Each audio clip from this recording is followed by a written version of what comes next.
Con nosotros Fernando Ávila. Hoy un poquito te dejamos una hora más de sueño. Un poquito más descansados, un poquito más descansados. Bueno, quizá no y de está sueño. bien para el frío. Sí, oye, qué cosa, ¿eh? Terrible, está Terrible durísimo. frío. Se viene fuerte el invierno. Oye, pero así está la política. No, la política está muy caliente, está muy intensa. De hecho, veíamos ya inclusive cómo empieza ya nuevamente con este tema de los sondeos, por ejemplo, en términos de lo que están presentando algunas de las encuestas, cómo se están ya moviendo los distintos, llamémosle aspirantes. Todavía, por supuesto, ni siquiera se puede manejar el término de precandidatos a la presidencia en el 2018. Sin embargo, es claro que ya existe una inercia y una tendencia a estar manejando el tema. Se completa ya la primera mitad de gobierno del presidente Enrique Peña Nieto y en consecuencia, de alguna suerte, se da el banderazo de salida precisamente para todo ello. Y es interesante ver cómo empiezan ya a moverse los números prácticamente sin que ninguno de estos potenciales aspirantes esté propiamente haciendo ninguna actividad específica o especial. La realidad es que empieza ya a haber alguna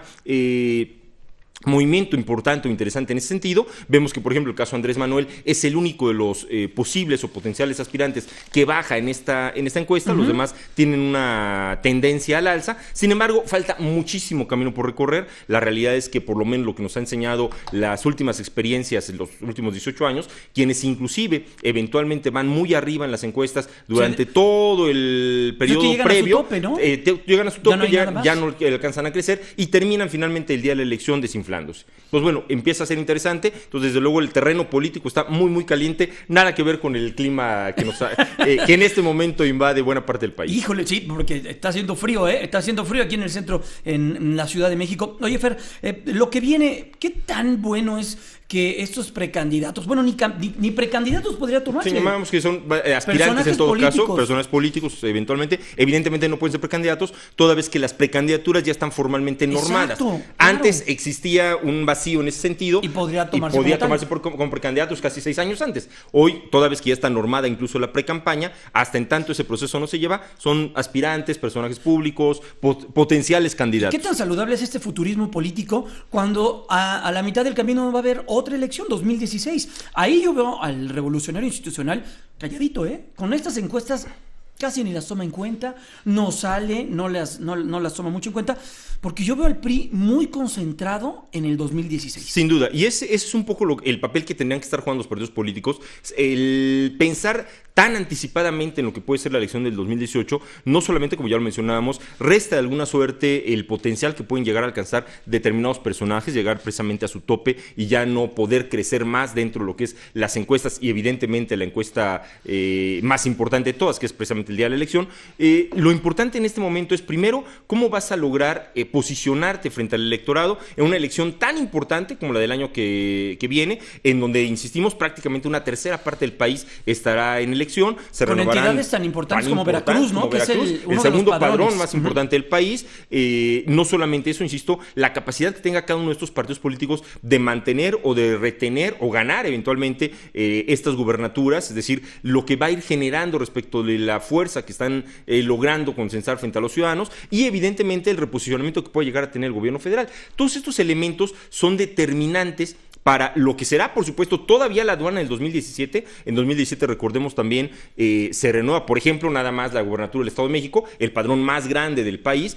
Esto será en 2017 y después ya vendrá la elección del 2018. En consecuencia, todavía Oye, ¿cuándo se van a homologar todas? Realmente no se prevé propiamente que haya un momento, estaríamos hablando quizá unos 20 años quizá. Oye, pero es que sería muy sano, ¿no? Sería sano. Mira, 2016 elecciones, 2017 elecciones, 2018 elección todos los presidencial, años hay elecciones. 2019 no sé qué venga, 2020...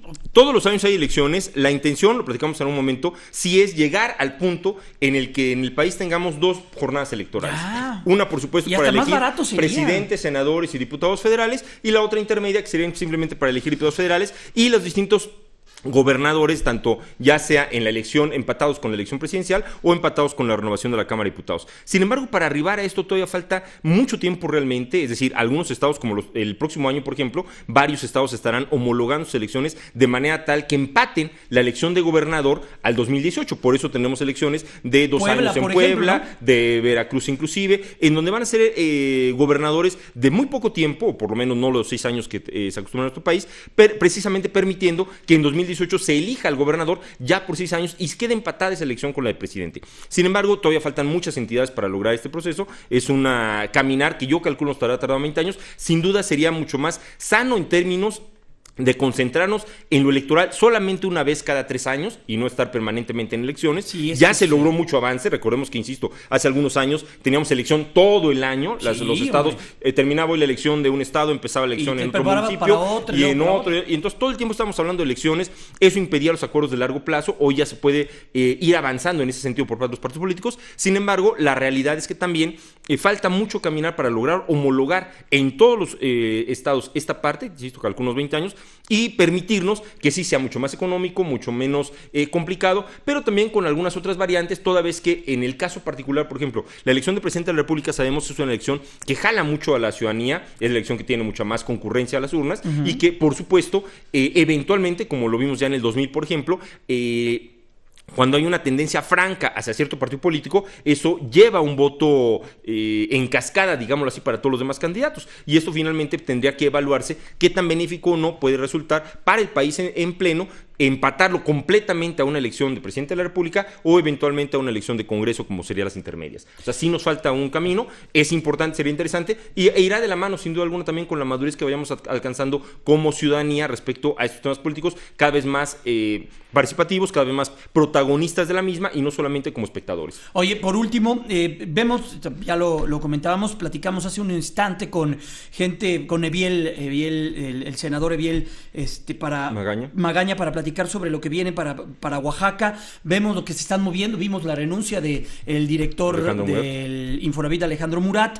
¿Qué es lo que viene para esas entidades muy complicadas y muy complejas, no? No, sin duda alguna, finalmente no que solo... perdieron en su momento también. Por supuesto, bueno, en el caso particular de Oaxaca, recordemos hace 6 años, bueno, el año que entra tendrá la elección, hace 6 años el propio senador Eviel fue candidato por parte del PRI, obtuvo el mayor número de votos por parte del PRI dentro de lo que es la elección de gobernador de Oaxaca. Sin embargo, la alianza en ese momento, PAN, PRD y el entonces Convergencia, permitieron el arribo del actual gobernador de Gabino Cue. Sin embargo, ciertamente las características particulares, por supuesto, del Estado, todo esto que hemos estado viendo siempre de alguna suerte dominado por el panorama magisterial, uno de los estados más pobres también, por supuesto, del país, que genera inclusive más migrantes a Estados Unidos, lo convierte en una entidad con unas características muy particulares, muy específicas, y que habrá también de demostrarse o de verse qué tanto también hemos avanzado, y los partidos políticos particularmente qué tanto han avanzado, en este caso específico el Partido Revolucionario Institucional, qué tanto ha avanzado en la designación de sus candidatos. Es decir, se irán hacia lo que podría ser lo de siempre en términos de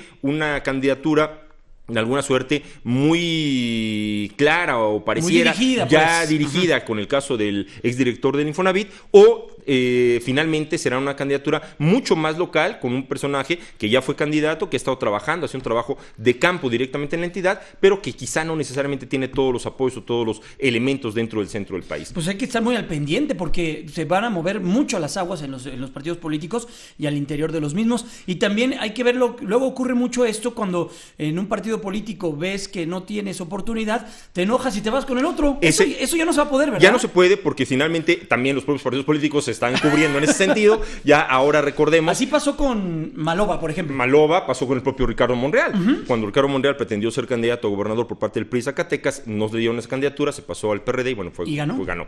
Y pasó inclusive con algunos otros mandatarios, presidentes municipales, en fin. Entonces era muy usual. Pero los partidos ya están logrando blindar un poco ese esquema, en tanto que se van creando normas que impiden que un candidato que se registra o que participa en un proceso de elección interna por parte de un partido no pueda ser candidato de otro. Recordemos simplemente el caso reciente de Marcelo Ebrard, que por el hecho de haber pretendido ser candidato a diputado por un partido, al momento en que no lo consigue, ya no puede ser candidato por parte de otro partido. Entonces empieza a hacer este blindaje, ya no será tan sencillo. Lo mismo está sucediendo en el caso de los candidatos independientes, no le están exigiendo mucho tiempo de anticipación previo a separarse de algún partido político. Se pueden enojar con el partido y se van de independientes. Es correcto. No, ya también lo están bloqueando en ese sentido, inclusive para las propias reelecciones, que es un tema que valdría la pena después tocar y analizar. Las propias reelecciones, aquel diputado o presidente municipal que pretenda reelegirse tiene que ser postulado por el mismo partido político por el cual llegó. Es decir, no solamente es el hecho de que, bueno, ya soy presidente municipal, ya soy